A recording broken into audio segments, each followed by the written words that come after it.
Alright, sebelum masuk 4.12 ni, saya nak sentuh pasal apabila awak ada force yang lebih daripada 90 degree, awak punya theta awak tu, theta awak dia in between 180 dan juga 90.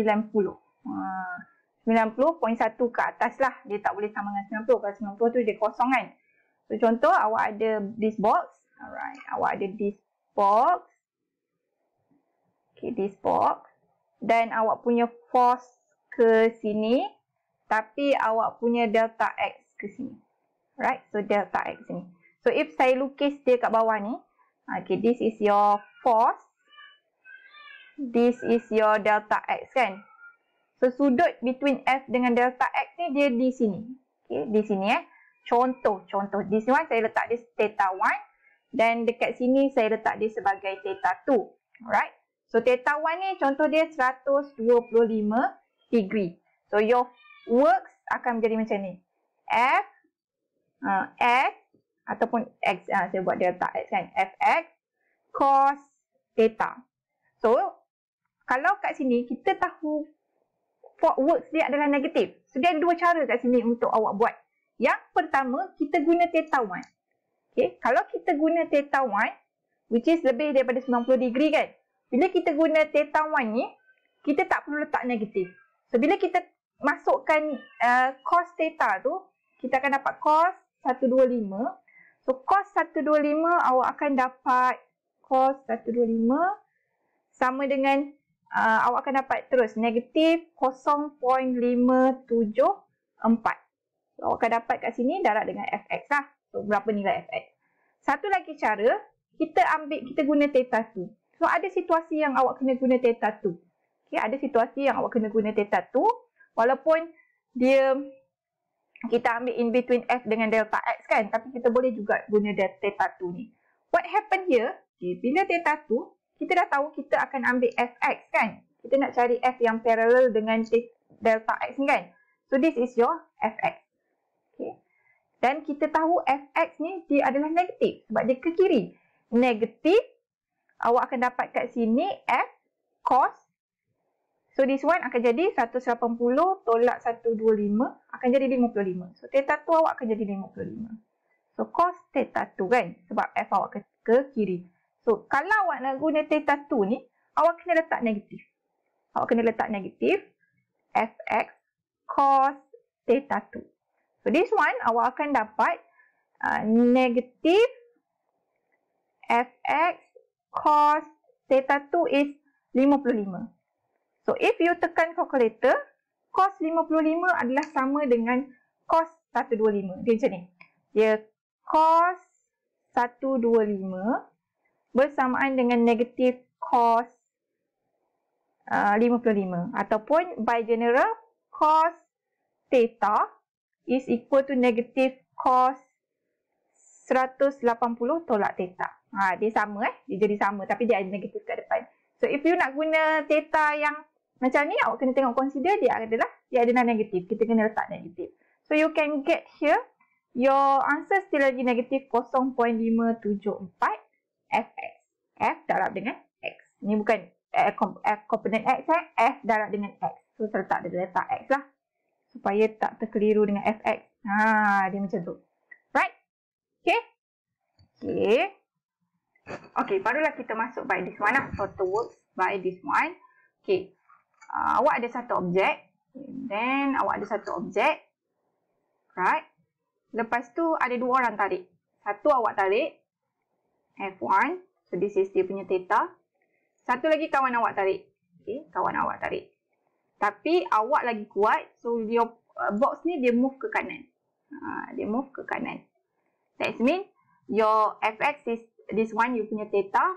Untuk theta, untuk f2 dia akan jadi this one. This is theta 2 lah. What happen here, awak nak cari work total. Awak nak cari work total. Dia kata if the number of forces acting on an object, the total work done on an object is either the sum of work done by the induced force ataupun kita cari constant force. Kita tengok this one dulu. Kita boleh cari kat sini, kita cari F total dulu. F total yang parallel with, kita cari summation of F yang parallel dengan delta X. So kat sini awak akan tengok summation of F yang parallel dengan delta X adalah summation of Fx. Okay, kat sini nak tulis table pun boleh, tak nak tulis table pun tak apa. Sebab apa? Sebab kita akan guna Fx saja, kita tak akan guna Fy. Kita terus guna macam ni. Awak punya summation of Fx, dia akan jadi kat sini kita akan guna perkataan Fnet. Okay, kita akan guna summation of Fnet X. Tak payahlah summation Fnet sebab saya dah guna summation ni. Okay, saya dah guna summation ni, so tak payah Fnet. Sini dia guna Fnet. So your summation of F is equal to Fnet. Ni benda yang sama benda yang sama. So, saya guna summation of Fx. What happened here? Kita pun carilah. You punya Fx is equal to F1 cos theta 1. Okay. Dan tambah dengan F2. Kita tambah dengan F2 cos theta 2. Right? Since kita dah guna theta 2, which is yang besar ni, kita tak payah letak negatif. Tetapi kalau awak nak guna theta this one theta 3 kan. So theta 3 is equal to 180 tolak theta 2. So your Fnet akan jadi macam ni. F1 cos theta 1 minus F2 cos theta 3. Dia macam ni So awak kena faham. So from now on, saya akan guna theta yang kurang daripada 90 degree. Saya akan guna, kalau kat sini, saya akan guna theta 3 lah. Saya akan guna theta 3 supaya lepas ni pun kita akan sentiasa guna theta yang less than 90 degree. Tetapi direction dia kita kena elect. Alright, so direction kat sini, F2X awak ke kiri, saya letak negatif. Right, that's mean, lepas tu kita nak cari work total.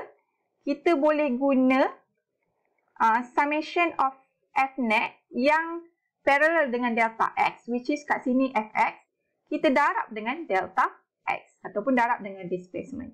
So this one, kita akan dapat sama ada kita cari work done dulu, kita cari work done, kita cari net force dulu, summation of force dia yang parallel dengan delta X ni, lepas tu kita darab dengan delta X. Okay, ataupun cara yang kedua adalah, ni contoh yang sama, kita cari satu persatu. Okay. This is O. Yang ni lah. Yang ni O. Kan dia kata O kan. O. Awak cari dulu work done by F1. Which is kat sini Fx. F1x.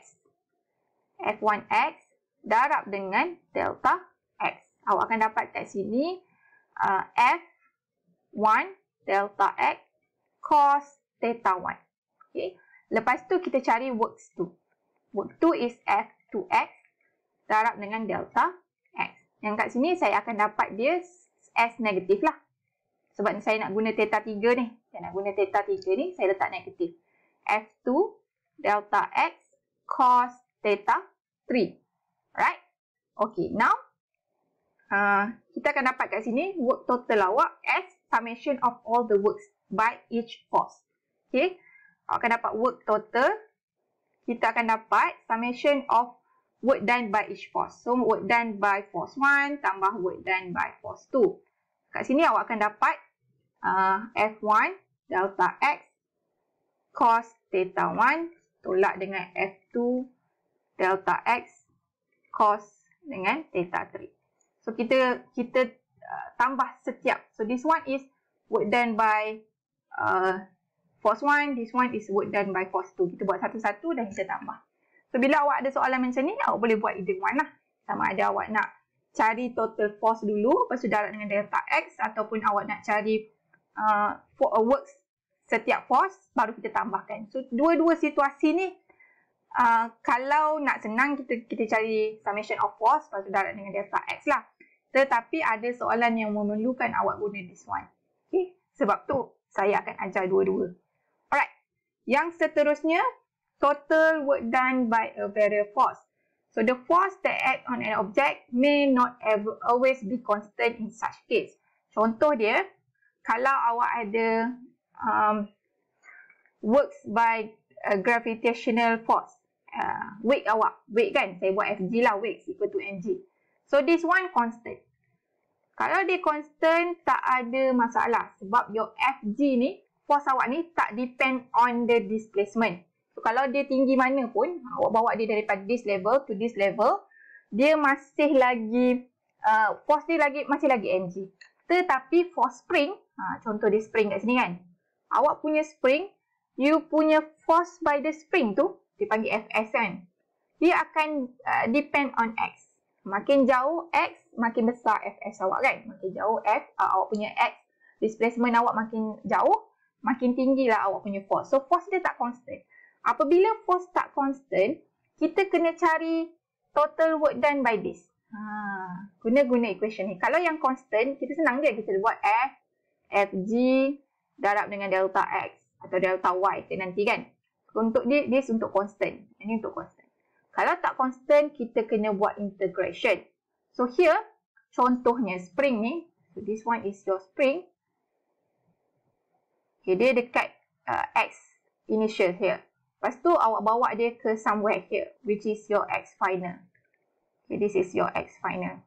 Force initial dengan force final ni tak sama. Okay, tak sama. Bila tak sama, awak nak cari work done, kita akan guna this equation.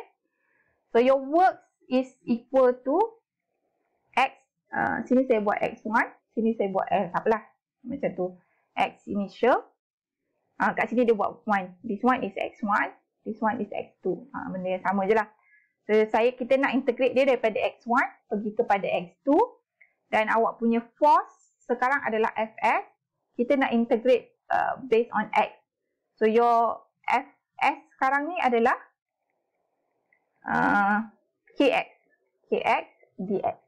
So kalau kita integratekan Kx ni, awak akan dapat Kx square. Kx square. Kita nak integrate from X1 to X2 lah. Bila awak pecahkan ni, ada 1/2 kat depan ni kan. So kita kena bahagi dengan 2, right? Kita dah integrate dia, kita kena bahagi dengan 2.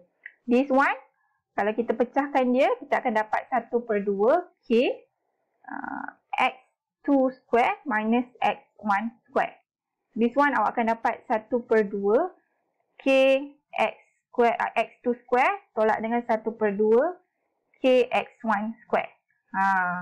So bila dia force, awak kena guna ni. Ni salah satu contoh je lah. So memang contoh apabila awak ada force dia, dalam equation of force ada displacement. Macam ni kan. Dalam equation of Fs ni ada displacement.